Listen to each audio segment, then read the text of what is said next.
Hi, my name's Jeremy Broun.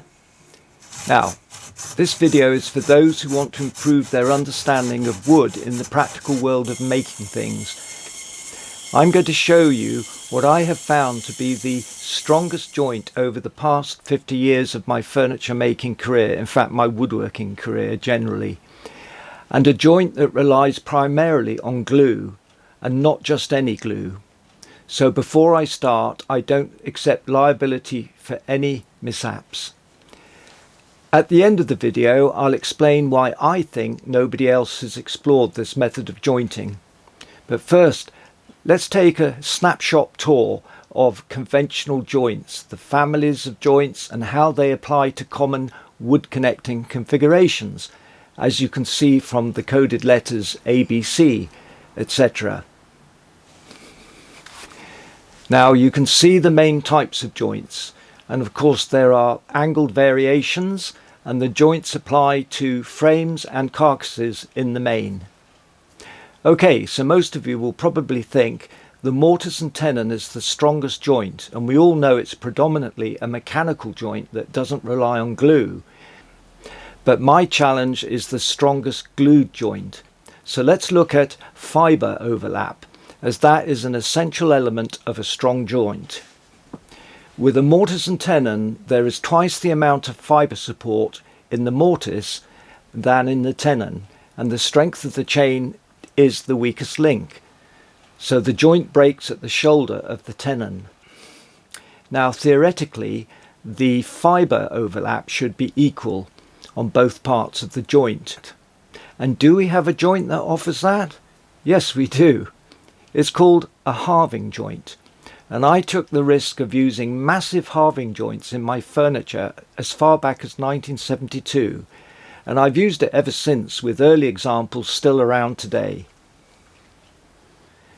Let's look at it. If you glue two pieces of wood together like this, you have immense strength, and it's even stronger if you put a shoulder on it. But on a vast gluing surface area, the wood needs to be thin to avoid nature winning over technology and the timber moving, shrinking, expanding and breaking the glued joint. So a massive glued halving joint like this gives the strength required regarding leverage forces, but it's weak in the other direction. So we include an adjacent rail, which is needed in a chair or table. An extra anchorage is offered thanks to the router that I discovered back in 1974 to inset a hidden loose tenon, which of course is glued.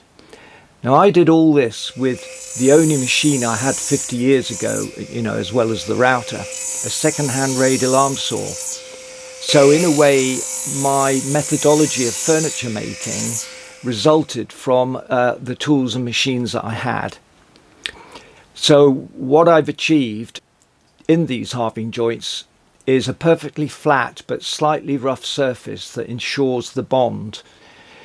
But importantly, I always use cascamite because it's gap filling and it's proven in the boat building industry. In closing, I said I would give my opinion why this type of joint has not been taken up in furniture making circles.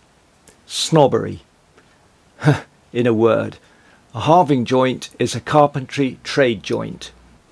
Well, thanks for watching. If you like my videos and my approach to woodworking, please subscribe, press that notifications thing.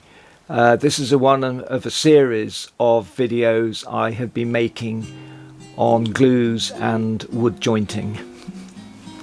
Be safe. Have fun.